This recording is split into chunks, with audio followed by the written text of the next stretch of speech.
Aún puedo escuchar el sonido del portazo. Fue seco, definitivo, como si se llevara con él todo el aire de la casa. Mi esposa se quedó quieta, con la mirada clavada en la puerta, sosteniendo una carta que temblaba entre sus dedos. Antes de salir, él, su hijo, su orgullo, le había dicho: «Ahora sabrás quién eres en realidad». Después, le entregó aquella carta y se fue sin mirar atrás. Yo me quedé ahí, sin entender nada. Ella, con los ojos vidriosos, apenas alcanzó a decirme: «Necesito estar sola, por favor». Lo respeté, pero en el fondo algo me quemaba. Esa frase, esa carta, ¿qué podía esconder? Esa noche no dormí. El silencio de la casa era un castigo. Intenté convencerme de que no debía entrometerme, que si ella quería contarme lo haría. Pero cuando escuché su llanto ahogado detrás de la puerta del baño, supe que algo no encajaba. Al día siguiente, cuando ella salió a visitar a su madre, algo dentro de mí se rompió. Abrí la gaveta donde había guardado la carta. No era curiosidad, era desesperación. La leí, y todo mi mundo se vino abajo. Según aquella carta, yo era un impostor, un mentiroso que se había aprovechado de la familia, un hombre sin pasado, sin identidad real. Y lo más cruel, decía que me había acercado a mi esposa por interés, que tenía otra vida fuera del país, incluso otro nombre. No firmaba su autor, pero el tono era personal, demasiado personal. Había cosas que solo alguien muy cercano a nosotros podía saber. Por un momento, sentí el vértigo de creerlo. La duda, ese veneno lento, empezó a mezclarse con la vergüenza. Ella no me miraba igual desde entonces, y yo no sabía cómo defenderme de algo que ni siquiera entendía. Pero el golpe más duro no fue la carta, fue lo que vino después. Una semana más tarde, mientras intentaba ordenar mis cosas para mudarme, porque sí, me había ido, encontré algo que no debía existir, una copia de esa misma carta, mismo texto, misma letra, pero había una línea que en la original no estaba, una frase añadida, apenas perceptible, y que lo cambiaba todo. Decía: «Hazlo, mamá, nadie debe saber la verdad». Mi corazón se detuvo.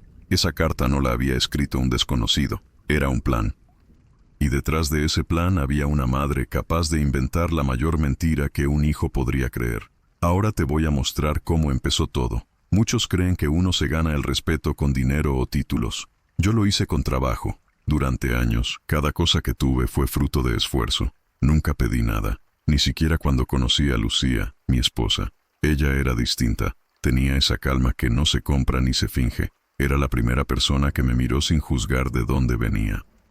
Me bastaron unos meses para saber que quería compartir mi vida con ella, pero su familia, eso era otro mundo. Su madre, doña Amalia, era de esas mujeres que creen que todo se puede controlar si sonríen lo suficiente. Y su hijo, Daniel, el mismo que aquella noche se marchó con la carta en la mano, era su reflejo en versión más cruel. Desde el principio me observaban como si buscara algo.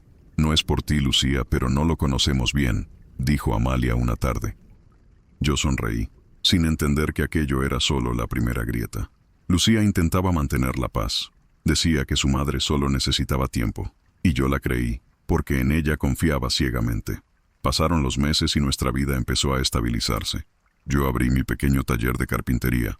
Ella me ayudaba con los pedidos. Por primera vez sentía que pertenecía a algún lugar. Hasta que un día, Amalia apareció con un sobre en la mano y una voz dulce, casi maternal. «No quiero que lo tomes a mal, hijo, pero hay cosas que debes aclarar antes de seguir con mi hija». Dentro del sobre había una fotocopia de mi documento de identidad, con un apellido diferente, un error mínimo, una letra cambiada. Yo no entendía cómo había llegado eso a sus manos, ni por qué lo tenía. Ella dijo que solo lo había encontrado entre los papeles del registro civil. Pero vi algo en sus ojos, una satisfacción que no disimuló. Esa fue la primera reviravolta. Lo que parecía una preocupación maternal, en realidad, era una advertencia disfrazada. Esa misma noche, Lucía me abrazó y dijo: «No te preocupes, sé quién eres. No hay documento que pueda cambiar eso». Pero, sin que ella lo notara, algo en mí se quebró. Por primera vez sentí que alguien estaba preparando algo más grande. Solo no sabía cuándo iba a explotar. Y cuando finalmente lo hizo, nadie estaba preparado. Pero todavía no era momento de hablar. Todo comenzó con un mensaje. Una tarde cualquiera, mientras terminaba un encargo en el taller, mi celular vibró. Era un número desconocido. Solo decía: «¿Lucía sabe lo que hiciste en Córdoba?». No respondí. No tenía a nadie en Córdoba, ni había estado allí en mi vida. Pero el mensaje se repitió al día siguiente, con algo más. Tu suegra ya lo sabe. Todo saldrá a la luz. Fui directo a casa. Lucía estaba en la cocina con el rostro pálido y los ojos rojos. Sobre la mesa, otra carta. Esta vez, dirigida a ella, y escrita a mano. Lucía, te lo advertimos. Ese hombre no es quien dice ser. Tiene una denuncia abierta por fraude en Córdoba. Hay un testigo que puede confirmarlo. Mi nombre completo aparecía allí, con mi número de documento. Ella me miró en silencio. Su voz tembló cuando preguntó, ¿es cierto? No supe qué decir. Porque aunque era mentira, ¿cómo se defiende uno de algo que nunca existió? Le pedí que me diera tiempo, que buscaría pruebas, pero el daño ya estaba hecho. Amalia había visto la carta antes que ella, y Daniel, su hijo, ya se encargaba de contar la historia a media familia. En 2 días, todos sabían que yo había estafado a una empresa, un rumor que crecía con cada repetición, y cada versión parecía tener más detalles que la anterior. Una tarde, cuando fui a la comisaría a pedir información sobre esa supuesta denuncia, el oficial revisó el sistema y negó todo. No existía ningún caso con mi nombre. Nada. Eso me alivió, hasta que el oficial agregó algo extraño. Curioso, ¿eh? Hace unos días vino una señora preguntando lo mismo, pero con tu apellido mal escrito. Dijo que era tu madre. Mi madre había muerto hacía años. Solo una persona podía haber usado ese truco, Amalia. Pero, aún así, no podía acusarla sin pruebas. Tenía que ser cuidadoso. Unos días después, Daniel me mostró una foto en su teléfono. Una imagen borrosa, donde se veía a un hombre parecido a mí saliendo de un hotel con una mujer. Decía, mira bien, ¿te parece conocido? Era una trampa. El hombre se parecía, sí, pero no era yo. Sin embargo, la imagen se difundió como pólvora entre sus conocidos. Esa fue la segunda reviravolta, una prueba que parecía irrefutable, pero contenía una incongruencia. El logo del hotel era nuevo, abierto hacía apenas 2 meses, y yo, ese mismo día, estaba en una feria de carpinteros en otro pueblo, con decenas de testigos, pero nadie quiso escucharme. La duda era más atractiva que la verdad. Lucía empezó a dudar, no de mí, sino de sí misma, y ese era el golpe que ellos querían. Lo que vino después cambió el ritmo de todo. Después de la foto, el silencio se instaló entre nosotros. Lucía ya no sonreía como antes. Cocinábamos juntos, pero no hablábamos. Yo notaba que ella quería creerme, pero el miedo la había envenenado. Empecé a notar pequeñas cosas, mensajes que desaparecían de su celular, llamadas que ella cortaba apenas yo entraba en la habitación, no por esconderme algo suyo, sino para protegerme de lo que su familia seguía diciendo. Una tarde, mientras limpiaba el taller, encontré una nota doblada dentro de una caja de herramientas. Reconocí la letra enseguida. Era de Amalia. Decía, recuerda lo que acordamos. Si él se acerca al niño, avísame. ¿Qué niño? Pensé. Lucía y yo no teníamos hijos. Horas después comprendí. Se refería a Martín, el hijo de Daniel, su nieto favorito. Yo solía cuidarlo cuando ellos salían, y el niño me adoraba. Pero desde aquel día, Daniel dejó de dejarlo venir a casa. Decía que el niño no debía convivir con un delincuente. Esa fue la primera capa del plan, el aislamiento. Quitarme todo vínculo emocional dentro de la familia. La segunda capa llegó en forma de un objeto, una caja de madera. Era una de las piezas que yo había fabricado como regalo para Lucía. Pero dentro de la caja, alguien había puesto un sobre con dinero y una nota falsa. Pago recibido, cumplido el trato. Lucía la encontró antes que yo, y me lo mostró con las manos temblorosas. Pensó que era un soborno, una prueba más de mi doble vida. Yo juré no saber nada. La abracé, pero ella se apartó. Esa mirada me mató más que cualquier acusación. La tercera capa fue la más perversa. Un testigo, un antiguo amigo de Lucía, llamado Andrés, apareció con un relato exacto. Dijo haberme visto en Córdoba con una mujer rubia, saliendo de un banco. Cuando me enfrenté a él, balbuceó. Dijo que se lo habían contado, y que solo repitió lo que escuchó. Entonces entendí. Su testimonio había sido rehecho por alguien, manipulado, y ese alguien era Daniel. Lo descubrí por un detalle absurdo. En su versión, Andrés mencionó una camisa azul con botones plateados. Solo Daniel sabía que yo tenía una así, porque se la había prestado una vez. Esa fue la tercera reviravolta. El relato que todos creyeron era un eco fabricado por envidia y control. Cuando confronté a Daniel, me sonrió con arrogancia. No te metas con lo que no entiendes, cuñado. Hay cosas que conviene dejar como están. No respondí. Sabía que si reaccionaba, ganaría justo lo que él buscaba, que perdiera el control. Así que me quedé en silencio, planeando, esperando el momento. Faltaba lo peor. Tenía que esperar. Las semanas siguientes fueron un descenso lento al vacío. En el barrio ya nadie me saludaba. Los clientes del taller empezaron a cancelar pedidos sin explicación. Y cuando pasaba frente a la casa de la madre de Lucía, podía sentir las cortinas moverse apenas me veían llegar. Era como si me hubieran borrado de la historia. Lucía se debatía entre el amor y la duda. Dormíamos en la misma casa, pero en habitaciones separadas. Y aunque me dolía verla así, yo no la culpaba.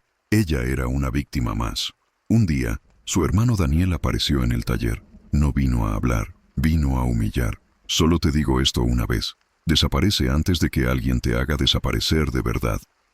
Y dejó sobre la mesa una carpeta con documentos impresos, falsos contratos, cuentas bancarias a mi nombre y hasta una supuesta denuncia firmada por un tal oficial Ramírez. Todo fabricado, pero perfectamente presentado. Esa misma noche, recibí una llamada. Era Clara, una amiga de la familia que siempre me había apoyado. Dijo que tenía algo importante que contarme. Nos encontramos en un café discreto, lejos del barrio. Luis, tienes que tener cuidado. Me pidieron que declarara en tu contra. ¿Quién? Doña Amalia y Daniel. Quieren que diga que escuché una conversación tuya donde admitías haber mentido sobre tu pasado. Clara estaba nerviosa. Dijo que se había negado, pero que después de esa reunión, su tienda fue casualmente inspeccionada 2 veces en la misma semana, y esa fue la cuarta reviravolta. Una testigo que estaba de mi lado, silenciada por miedo. Intenté denunciar, pero sin pruebas no había caso. Así que guardé todo: mensajes, grabaciones, recibos, fotografías. Empecé a organizar los hechos con fechas y lugares, aunque me prometí no actuar aún. Lucía, entre tanto, empezó a enfermar. El estrés la consumía. Su madre la visitaba todos los días, susurrándole cosas al oído cuando yo no estaba, y yo solo escuchaba fragmentos. Te lo advertí, no te fíes de las lágrimas. Ya verás quién es en realidad. Empecé a notar un patrón. Cada vez que parecía que Lucía se acercaba a mí, aparecía una nueva prueba contra mí. Era un ciclo perfecto de manipulación.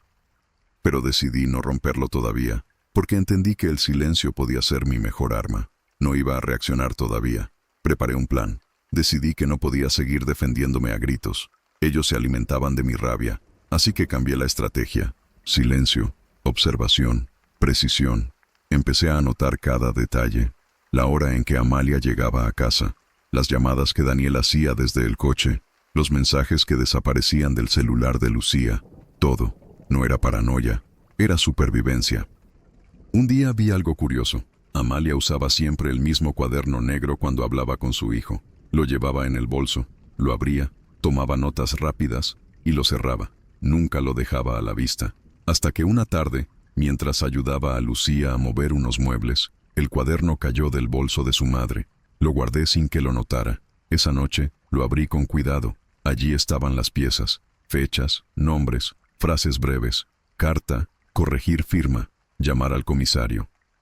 Versión Andrés, confirmar camisa azul. No necesitaba más para entender. Toda la trama había sido planificada con semanas de anticipación, y en la última página, una frase subrayada: si todo falla, usar la copia. Esa palabra, copia, me heló la sangre. La misma copia que más tarde encontraría escondida entre mis cosas. Decidí actuar sin alertar a nadie. Busqué pruebas pequeñas, fáciles de entender, imposibles de negar. Comparé fechas de mensajes con horarios de trabajo.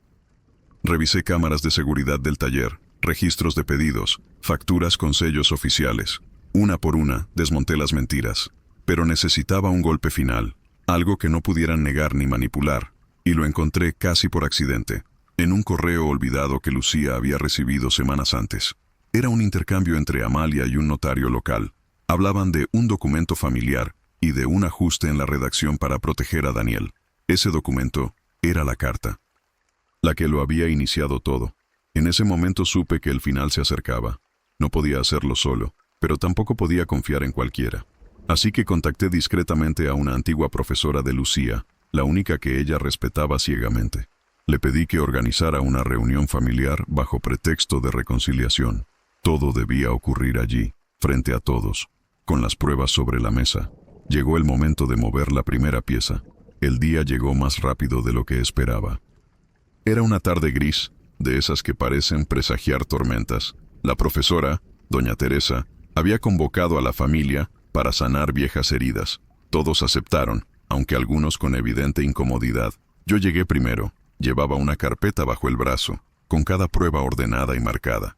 Lucía llegó después, sin saber del todo lo que estaba por pasar. Apenas me miró, pero esa mirada bastó para recordarme por qué estaba haciendo todo aquello. Cuando Amalia y Daniel entraron, el ambiente se tensó. Nadie habló durante los primeros minutos, hasta que doña Teresa, con esa autoridad tranquila que solo da la edad, rompió el silencio. Hoy no se trata de acusar, sino de aclarar. Si alguien ha mentido, este es el momento de poner fin a todo. Entonces abrí la carpeta y dejé sobre la mesa el cuaderno negro de Amalia. ¿Les resulta familiar?, pregunté con calma. El color se le fue del rostro. Intentó negarlo, pero las iniciales grabadas en la esquina, AMD, la traicionaron. Esto no prueba nada. Todavía no. Saqué una copia de la carta, la que había encontrado escondida. La coloqué junto a una impresión del correo electrónico con el notario. Daniel se inclinó hacia adelante, desafiante. «Otra vez con tus paranoias, ¿eh?» No respondí. En cambio, mostré una hoja impresa con la metadata del archivo escaneado de la carta. Una simple verificación del correo original. La fecha de creación de la carta era posterior al día en que supuestamente Daniel la había recibido. Un imposible. Si él la había tenido primero, ¿cómo podía haberse creado después? Esa fue la quinta reviravolta. La prueba clave contra mí tenía un detalle imposible. Lucía, en silencio, empezó a leer en voz alta los fragmentos de la carta. Y entonces se dio cuenta de algo que nadie había notado antes. Las frases estaban cortadas abruptamente, como si faltaran líneas intermedias. Yo ya lo sabía, pero necesitaba que saliera de su boca. «Mira esta parte», dijo ella. «Aquí dice, no lo dejes acercarse, mamá. Él sabe todo». ¿Todo qué? Falta el final. Doña Teresa tomó ambas versiones, la copia y la original, y las comparó. Encontró que algunas palabras estaban calcadas con espacios distintos, como si hubieran sido pegadas. El silencio fue absoluto. Daniel se removía en su asiento. Amalia apretaba las manos, conteniendo la rabia. Yo respiré hondo y solté la frase que había ensayado 1 y 1000 veces. «Solo quiero saber por qué. ¿Qué ganaban destruyendo nuestra vida?» Ella no respondió. Solo bajó la mirada. Pero aún no era el final. Aún faltaba que todos escucharan la verdad. Con eso, todos debían estar presentes. Doña Teresa insistió en que nadie se moviera. «Esto no termina hasta que todos digan lo que saben». El aire se volvió pesado. Daniel cruzó los brazos, mirando con desprecio. Amalia evitaba mi mirada, pero yo veía cómo sus dedos temblaban sobre el mantel. Lucía, en cambio, tenía los ojos llenos de lágrimas. No de tristeza, sino de miedo, porque empezaba a entender que todo lo que había creído podía ser mentira. Saqué una carpeta nueva, esta vez no con documentos, sino con capturas de pantalla. Mensajes de texto entre Amalia y el notario, entre Daniel y el supuesto testigo Andrés. Frases cortas, pero claras. Usa la versión con error. Ya está listo el sello. Lucía no sospecha. Daniel golpeó la mesa. «Eso es falso. Pudo haberlo hecho cualquiera». «Claro», respondí. «Pero también cualquiera podría haber enviado desde tu propio número los audios donde dices, mamá, ¿con eso lo hundimos?». Su rostro se congeló. Yo había grabado la llamada que tuvo con ella hacía semanas, cuando, sin saberlo, admitió su participación.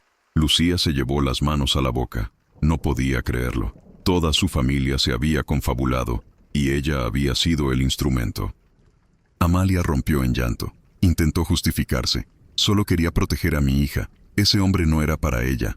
¿Y destruir su matrimonio era protegerla?, replicó doña Teresa. Mentir, manipular, falsificar documentos. La tensión se podía cortar con un cuchillo. Daniel, incapaz de contener su rabia, me señaló. «Tú nos robaste a Lucía. Ella era nuestra, y tú la alejaste de todo». Ahí estaba la verdad desnuda. No era por dinero, ni por reputación. Era por control. Amalia y Daniel no soportaban que Lucía tuviera una vida fuera de su dominio. Doña Teresa golpeó la mesa con la palma abierta. «¡Basta!», exclamó. «Todos deben escuchar esto hasta el final». Yo respiré hondo. Había esperado ese momento durante meses. Saqué del bolsillo una grabadora pequeña y la coloqué en medio de la mesa. Presioné play. La voz de Amalia sonó débil. grabada en secreto en una de sus visitas a mi taller. Hazlo, Daniel. Si Lucía sigue con él, perderemos todo. Usa la carta. Lucía se quedó petrificada. El mismo tono, la misma frase que había leído en la copia, solo que ahora la escuchaba con sus propios oídos. Esa grabación era el golpe final. No había duda posible. Doña Teresa, con voz grave, dijo: «No se puede posponer. Ahora vas a escuchar la verdad». Lucía tomó la carta original con las manos temblorosas. La desplegó sobre la mesa, junto a la copia. Todos se inclinaron hacia adelante. Doña Teresa observaba en silencio, con el gesto severo de quien sabe que está por presenciar una confesión. Lucía leyó despacio, comparando línea por línea. De pronto, se detuvo. Aquí hay una diferencia. Señaló una frase que, en la copia, decía: «No confíes en él, mamá. Él sabe todo y nos destruirá». Pero en la carta original, la que Amalia había intentado esconder, el texto completo era otro. «No confíes en lo que te digan, mamá. Él sabe todo y puede ayudarnos». Una sola palabra cambiada. Una palabra que había convertido una súplica en una condena. El silencio fue absoluto. Lucía levantó la vista, con los ojos empapados. «¿Fuiste tú?». Amalia no respondió. Solo lloraba, hundiendo el rostro en las manos. «¿Por qué lo hiciste?», preguntó Lucía, la voz quebrada. «Porque te perdíamos, hija. Él te apartó de nosotros. Ya no nos obedecías. Pensé que era un impostor, que te usaría y te dejaría». Yo la miré, sin odio, solo con cansancio. Porque en el fondo ya lo sabía. No era maldad pura. Era miedo al cambio, miedo a perder el control. Daniel, sin embargo, no se rindió. «Todo eso no cambia que mintieras sobre tu apellido. Eso es cierto. Le pasé el documento verdadero. El error fue del registro civil, no mío. Y tú lo sabías. Lo usaste para fabricar tu historia». Doña Teresa, con voz firme, sentenció: «Aquí no hay interpretación posible. Se manipuló una carta, se fabricaron pruebas y se destruyó una familia por orgullo». Lucía rompió a llorar. Se levantó, se acercó a mí y me abrazó con fuerza. Ese abrazo fue mi absolución. No dijo nada, pero su gesto lo explicó todo. Había vuelto a creer en mí. Daniel intentó marcharse, pero antes de llegar a la puerta, doña Teresa habló: «Si sales ahora, lo harás como un cobarde. Quédate y escucha las consecuencias de tus actos». Y así, ante todos, le mostré el informe de metadatos del correo del notario, los audios, los mensajes y las fotos. Cada pieza encajaba. Cada mentira tenía su prueba correspondiente. Amalia terminó confesando que fue ella quien escribió la carta original, y después, con la ayuda del notario y de Daniel, la modificó para convencer a Lucía de que yo era un farsante. Habían pensado que así romperíamos, y que ella volvería a casa, protegida. Lucía, destrozada, preguntó en voz baja: «¿Y qué habrías hecho si yo me hubiera quitado la vida por tu mentira?». Nadie respondió. Doña Teresa cerró los ojos, respiró hondo y dijo: «Se acabó. Desde hoy, la verdad queda escrita». Esa fue la sexta reviravolta, la que cambió todo. La copia de la carta reveló la mentira más grande que una madre pudo inventar, y al hacerlo, limpió el nombre de Lucía, porque ella nunca fue cómplice. Lucía se acercó a mí, tomó mi mano, y dijo algo que jamás olvidaré: «Si seguimos juntos, que sea con la verdad, aunque duela». Las consecuencias fueron inmediatas. Después de aquella reunión, nada volvió a ser igual. La verdad había salido a la luz, pero las heridas seguían abiertas. Amalia se encerró en su casa durante semanas. El vecindario entero hablaba de ella. Daniel perdió su empleo en la empresa familiar, la misma donde había usado mi nombre para sus maniobras. Y yo solo quería silencio. No sentía triunfo, sino un cansancio profundo. Había ganado, sí, pero el precio fue demasiado alto. Lucía, por su parte, entró en un proceso difícil. Tenía pesadillas, lloraba sin razón. Se culpaba por no haber visto la manipulación de su madre. Yo intentaba acompañarla, pero también necesitaba curarme. Doña Teresa fue quien tomó las riendas. Con su ayuda, presentamos una denuncia por falsificación de documento y difamación. No buscaba venganza, sino justicia simple. El juez, al revisar las pruebas, determinó que la carta había sido adulterada intencionalmente y que se habían usado identidades falsas para crear rumores sobre mí. Daniel fue citado a declarar. Intentó culpar al notario, pero el correo, con su propia voz diciendo «usa la versión con error», cerró cualquier puerta. Recibió una condena leve, servicio comunitario y antecedentes por manipulación de prueba. Amalia, por su edad, evitó la cárcel, pero quedó señalada públicamente. Lucía decidió distanciarse de su familia. Nos mudamos a un pequeño pueblo costero, lejos del ruido, donde nadie conocía nuestro pasado.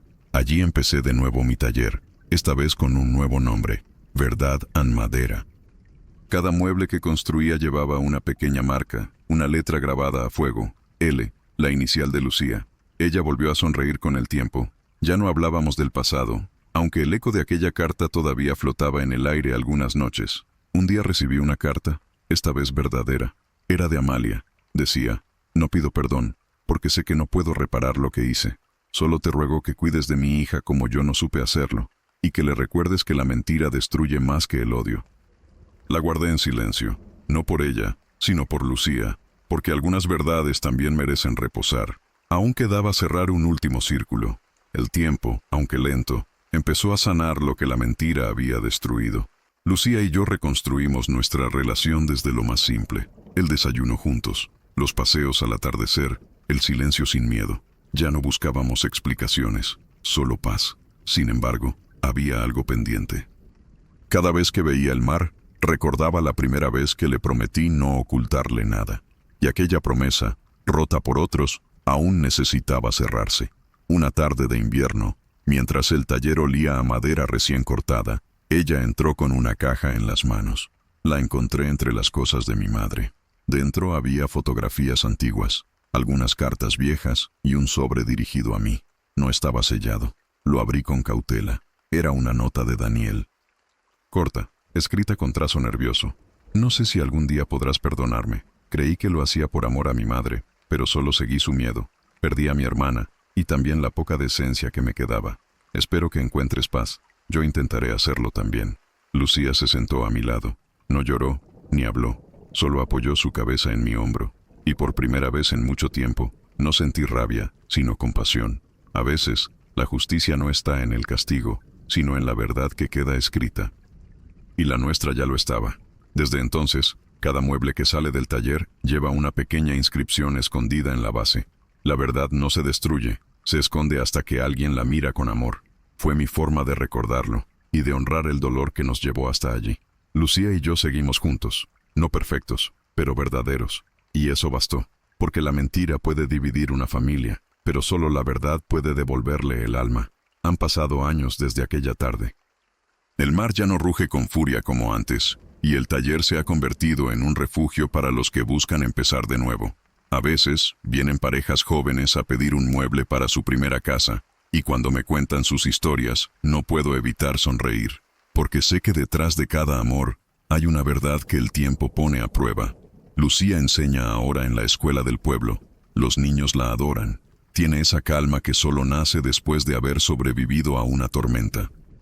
A veces la observo desde lejos, y me pregunto si ella también piensa en aquella carta. Nunca lo hablamos, pero sé que ambos la recordamos, no con odio, sino como una cicatriz que ya no duele, solo enseña.